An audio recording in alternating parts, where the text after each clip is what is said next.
Welcome to the bird media. నేను మీ Pawan Krishnamurthy. గూగుల్ని simple question అడిగానండి. అంటే మనుషులను అడుగుతూ ఉంటే భిన్నమైనటువంటి అభిప్రాయాలు వస్తున్నాయి. ఆడ మగ రెండింటి నుంచి కూడా, ఇద్దరి నుంచి కూడా భిన్నమైనటువంటి అభిప్రాయాలు వస్తున్నాయి. ఈ రేప్ కల్చర్ అన్నం తప్పితే ఇందులో ఎక్కువగా మగవాళ్ళు ఆడవాళ్ళని లైంగికంగా దాడి చేస్తున్నారా, లేదంటే ఆడవాళ్ళు మగవాళ్ళని చేస్తున్నారా అన్న దానికి రేషియో తీసుకుంటే మన మగ వెధవాల మీద ఎక్కువగా ఉంటుంది. కాబట్టి డెఫినెట్గా మగ వెధవాలదే తప్పు. సో దీన్ని మనుషుల్ని అడగడం బదులు ఒకసారి గూగుల్ని అడిగితే, అఫ్కోర్స్ అక్కడిచ్చే సమాచారం కూడా ప్రపంచవ్యాప్తంగా తీసుకొని గూగుల్ వాడికి ఇచ్చేది మన మనుషులు అనుకోండి. బట్ దాంట్లో ఉన్నటువంటి దాన్ని ఒకసారి చెక్ చేసుకుంటే ఏముందంటే, నేటి సమాజంలో రేప్ కల్చర్ పెరగడానికి అనేక సామాజిక, మానసిక మరియు వ్యవస్థాగత కారణాలు ఉన్నాయి. మానసిక కారణాలు అనేటువంటి దానికి నేను నిన్న మీకు చాలా క్లియర్గా చెప్పాను, మొన్న కూడా చెప్పాను. బుద్ధి కంట్రోల్లో ఉండి షడంగాల్ని మనం కంట్రోల్లో పెట్టుకోగలిగితే ఇలాంటి సంఘటనలు జరగవు అని చెప్పి. నేటి సమాజంలో రేప్ కల్చర్ జరగడానికి అనేక సామాజిక, మానసిక మరియు వ్యవస్థాగత కారణాలు ఉన్నాయి. దీనికి బాధ్యత కేవలం ఒక్కరిదే అని చెప్పడం మాత్రం కష్టం. ఇది మొత్తం సామాజిక వైఫల్యం. ముఖ్యమైనటువంటి కారణాలు యాజ్ ఇట్ ఈస్గా, అందుకే నేను చెప్పాను అంత్యేష్టి సంస్కారాన్ని నడిపించేసేయండి అని. పురుషాధిక్యత మరియు పితృస్వామ్య పోకడలు. సమాజంలో పురుషులు స్త్రీల కంటే అధికులు అనే భావన మరియు స్త్రీలని ఒక వస్తువులా చూసేటువంటి ధోరణి దీనికి ప్రధాన కారణం. మరి ఈ కాలంలో స్త్రీలని ఒక వస్తువు కింద మాత్రమే చూడాలి అనేటువంటి భావన ఉందా లేదా అనే దానికి సమాధానం మీరు చెప్పాలి.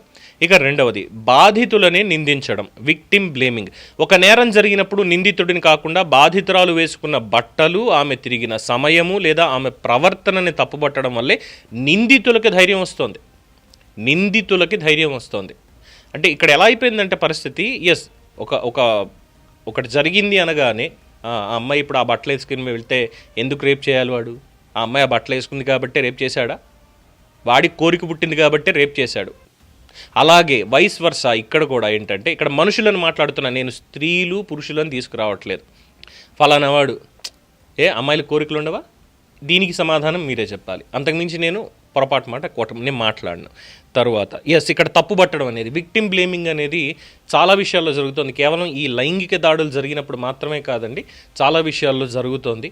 దానికి డబ్బు, అధికారం, పరపతి ఇలాంటివన్నీ కూడా అడ్డం పెట్టుకొని మమ్మల్ని ఎవడేం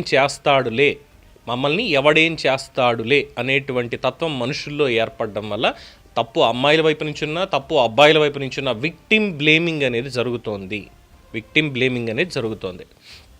థర్డ్ థింగ్, చట్టాల అమలులో జాప్యం. కఠినమైనటువంటి చట్టాలు ఉన్నప్పటికీ అవి అమలు కావడానికి పట్టే సమయం మరియు తక్కువ శిక్షా రేటు అనేది నేరగాళ్ళకి భయం లేకుండా చేస్తున్నాయి.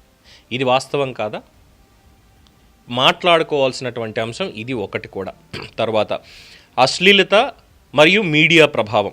ఇంటర్నెట్లో అశ్లీల చిత్రాలు సులభంగా అందుబాటులో ఉండడం మరియు సినిమాలలో హింసను లేదా మహిళల పట్ల అసభ్యతను హీరోయిక్గా చూపించడం యువత ఆలోచనల్ని తప్పుదో పట్టిస్తోంది. దీని మీద కూడా మీరే అభిప్రాయం చెప్పండి.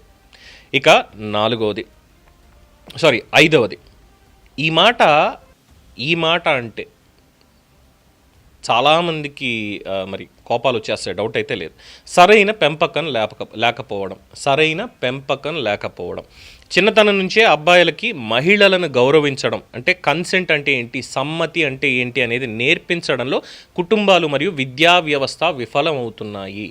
సెక్షువల్ ఎడ్యుకేషన్ అనేది మస్ట్ అండ్ షుడ్గా ఉండాలి. గుడ్ టచ్ అంటే ఏంటి, బ్యాడ్ టచ్ అంటే ఏంటి, కన్సెంట్ అంటే సమ్మతి అంటే ఏంటి అనేది నేర్పించాలి. ముఖ్యంగా మగాళ్ళకే నేర్పించాలి అనేది గూగుల్ తల్లి కూడా చెప్తోంది.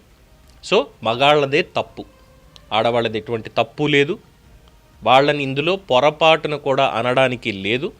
రీప్రొడక్షన్ సిస్టమ్కి సంబంధించి అత్యంత కీలకమైనటువంటి ఫేజ్ అంతా కూడా స్త్రీలకే ఆ దేవుడు ఇచ్చాడు తప్పితే మన వాళ్ళకి, మగవాళ్ళకి ఇవ్వలేదు. కాబట్టి తప్పు మనదే అని ఒప్పుకొని తీరాల్సిందే. అండ్ అలాగే పెంపకం సరిగ్గా లేకపోవడం, సరైన పెంపకం.